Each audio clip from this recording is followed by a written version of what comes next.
there is growing pressure for the Chilcot report to be released, with new reports coming out that the Chilcot report won't be released before May 2015. I wonder why. Will that dampen Labour's prospects of actually winning the majority in the next general election? But it's important that this report is released as soon as possible. No more cover-ups, just the truth. That all the families of all those dead soldiers who came back in boxes from the Iraq War won. And Tony Blair needs to go in The Hague, preferably behind bars in jail, for legally entering the UK into a war it did not need to get involved in. And you can see the results of the Iraq War on the television screens at the moment. And you can see the results of what it did to other countries in the Middle East, such as in neighbouring Syria. Iraq has been on fire ever since. There have been hundreds of thousands of deaths since the Iraq War, and a military group has been, the ISIS have been kicked out of Iraq, most of Iraq so far, but they still hold some parts of Iraq, and they hold a third of Syria at the moment, and they are ruthless butchers.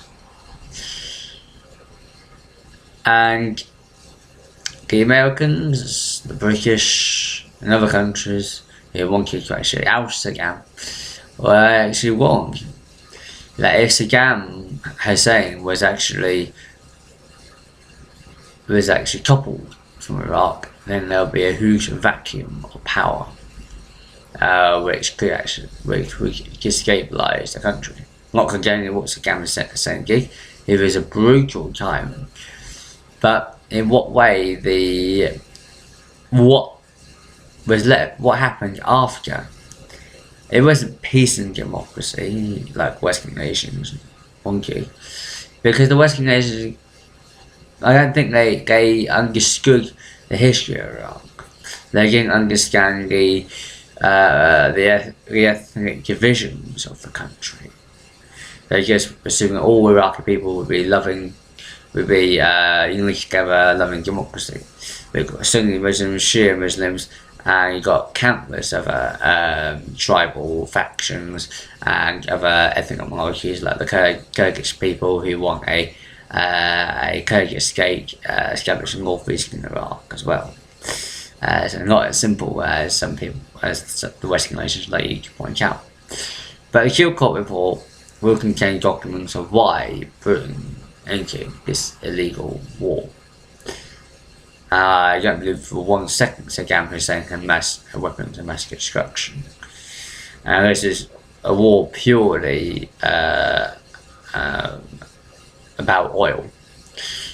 And I believe Mr. Bush and Blair were taking the Basra oil fields as their target.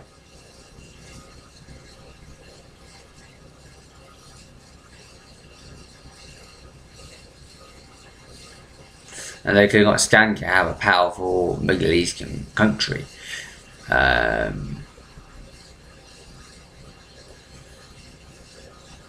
in the Middle East.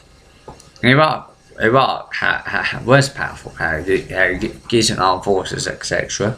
The people were united.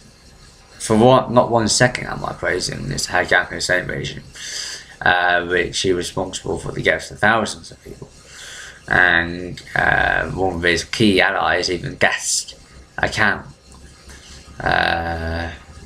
But we're not talking about that. We're talking about what happened 2003 to 2015. The death of hundreds of thousands of Iraqis. There's probably more Iraqi deaths from 2003 from then Saddam Hussein to now than there was during the Saddam Hussein regime, and that is saying something. And this report needs to be released quickly, without delay, without any cover-ups. Of course, there probably will be cover-ups. You get skins of Jack Straw and Mr. Belair.